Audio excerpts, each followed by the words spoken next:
LGBTQIA people and people who have been disadvantaged already are struggling. You know, the shift that we're seeing right now is a shift in emergency management from utilitarian principles where everything is designed for the greatest good for the greatest amount of people to disaster equity.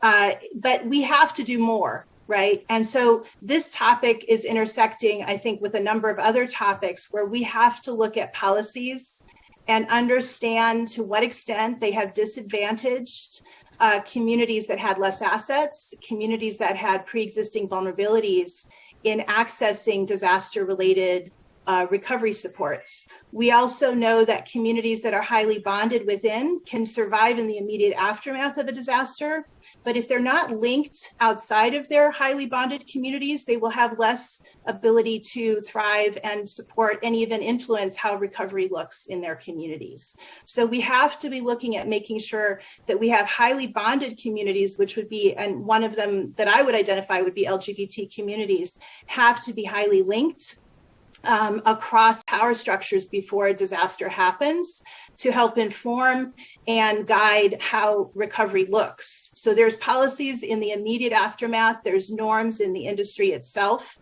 And I think a lot of emergency management personnel have a normed idea of, yeah, we know all these issues are really important, but is it always the role of emergency management to address those issues?